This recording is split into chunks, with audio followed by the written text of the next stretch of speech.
আমরা হচ্ছি বন্ধুরা মাছে ভাতে বাঙালি, মাছ ছাড়া কি আমাদের চলে? আমরা যেমন ভাত না খেয়ে থাকতে পারবো না, তেমনি ভাতের সাথে আমাদের মাছ না হলে আমাদের চলে না। এই গরমে দেখো আমি ভীষণ মজার আরেকটি তরকারির রেসিপি নিয়ে হাজির হয়েছি। আর এই তরকারি গরমের মধ্যে খেতে হয় বন্ধুরা দুর্দান্ত মজার। বন্ধুরা খুবই তেল কম মশলা দিয়ে আমি এই তরকারিটা আজকে রান্না করে দেখাবো। খেতে হয় বন্ধুরা দুর্দান্ত মজার। দেখো এখানে আমি মাছ নিয়েছি 5 টুকরা, আর মাছটাকে লবণ হলুদ দিয়ে ভালো করে সরষের তেল দিয়ে মেখে নিয়েছি। আর আমি এখানে নিয়েছি একটা ঝিঙে, ছোট একটা সাইজের আলু, একটা কাঁচকলা, আর নিয়েছি একটা বেগুন। আমি সকল সবজি কিন্তু ঝিঙে ছাড়া ভেজে নিয়েছি। আর এখানে নিয়েছি হাফ চামচেরও কম হলুদের গুঁড়া, হাফ চামচেরও কম মরিচের গুঁড়া, আর হাফ চামচ ধনিয়ার গুঁড়া। এখন আমি হাফ চামচ লবণ দিয়ে মশলাটা গুলে রেখে দেব। কড়াইতে দিয়েছি আমি বেশ কিছুটা সরিষার তেল। তেলটা আমার গরম হয়ে গেছে। আমি এখন একে একে মাছগুলো ভালো করে ভেজে নিব। আর বন্ধুরা ফ্রিজে থাকা মাছ কিন্তু অবশ্যই ভালো করে ভাজতে হয়, তাহলে কিন্তু এখন আমাদের কারেন্ট থাকে না বন্ধুরা, আর মাছটা খেতেও কিন্তু ভালো লাগবে না। সেই জন্য তোমরা মাছটা একটু ভালো করে ভেজে নিবে। আর যদি বন্ধুরা টাটকা মাছ হয় তাহলে কিন্তু এত ভালো করে ভাজার দরকার নাই, শুধু এপিট ওপিট উল্টে নিলেই মাছ ভাজা রেডি হয়ে যায়। দেখো আমার মাছ ভাজা রেডি হয়ে গেছে। আমি এখন চুলাই থেকে নামিয়ে নিয়েছি। আর তেলের মধ্যেই দিয়েছি আমি একটা তেজপাতা আর গোটা জিরে। ফোড়নটা আমার লাল লাল হয়ে গেছে। দেখো বন্ধুরা আমি এখন গুলিয়ে রাখা মশলাটা দিয়ে দিচ্ছি। আর খুবই সহজভাবে আজকে আমি তোমাদেরকে এই তরকারিটা করে দেখাবো। যাদের নাকি বন্ধুরা পেটের সমস্যা তারাও এই তরকারিটা খেলে ভীষণই আরাম পাবে। আর এখন তো বন্ধুরা ভীষণ গরম পড়েছে। এই গরমে আমাদের কোনো কিছুই খেতে মন চায় না, সবজিও খেতে মন চায় না। আমি তোমাদের বলছি বন্ধুরা তোমরা অবশ্যই একবার এইভাবে বাড়িতে বানিয়ে দেখো, সকলেই অনেক তৃপ্তি সহকারে খাবে আর বলবে যে আবারও এইভাবে করো। আমি এখন আলুটা ভালো করে কষিয়ে নিব।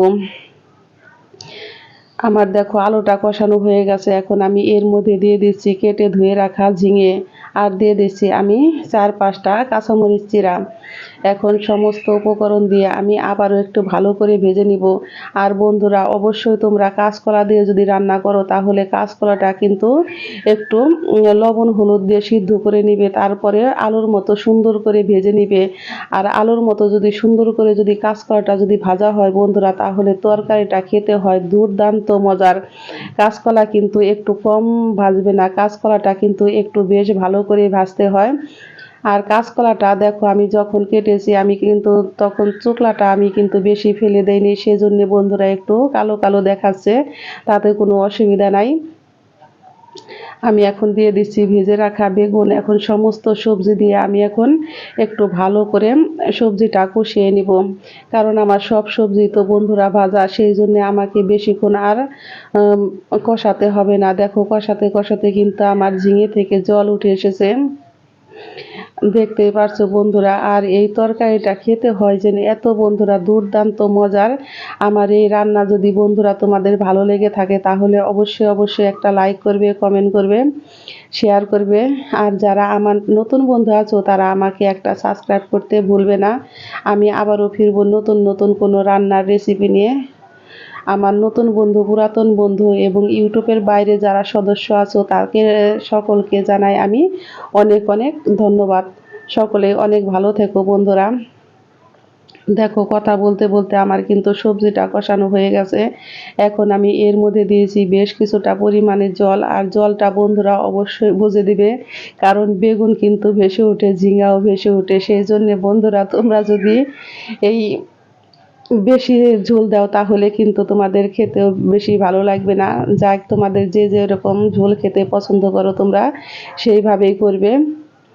আর আজকে আমি পাতলা ঝুলি করব মাছ দিয়ে। দেখো এখন মাছগুলো দিয়ে দিয়েছি। আমার তরকারি কিন্তু বলক চলে এসেছে। এখন আমি মাছ দিয়ে আবারও রান্না করে নিব অন্তত পক্ষে 5 থেকে 7 মিনিট। এখন কিন্তু আমি চুলার আঁচটাকে মিডিয়াম টু লো করে দিয়েছি। আর এইভাবে আমি রান্না করে নিব। বন্ধুরা আমার ছোট ছেলে কিন্তু কোনো সবজি খায় না, কিন্তু ও আজকের তরকারিটা অনেক তৃপ্তি সহকারে খেয়েছে। আর ওর নাকি খুবই ভালো লেগেছে, সেই জন্য ও বলতেছে মা তুমি আবারও এরকম করে রান্না করে দিবে। আর দেখো আমার তরকারিটা কিন্তু একদম রেডি হয়ে গেছে। এখন আমি এর মধ্যে দিয়ে দিচ্ছি হাফ চামচ জিরার গুঁড়ো। আর জিরার গুঁড়োটাকে আমি ভেজে ভালো করে ফাঁকি করে নিয়েছি। অবশ্যই টাটকা জিরার গুঁড়ো দিলে তরকারিটা খেতে হয় বন্ধুরা দুর্দান্ত মজা। আমি জানি তোমরা সকলেই জানো, কিন্তু যারা নতুন গৃহিণী আছো তারা তো সকল কিছু জানে না, সেই জন্য তাদেরকে বললাম। আমার তরকারিটা কিন্তু একদম রেডি হয়ে গেছে আর আমি কিন্তু চুলাই থেকে নামিয়ে নিয়েছি। বন্ধুরা দেখতেই পারছো কাঁচকলা, ঝিঙে, বেগুন, আলু দিয়ে মাছের পাতলা ঝোল খেতে হয়েছে দুর্দান্ত মজার। অবশ্যই এই গরমে তোমরা একবার হলো এই রেসিপিটা রান্না করে আমাকে কমেন্ট বক্সে জানাবে কার কেমন লেগেছে। সকলেই ভালো থেকো।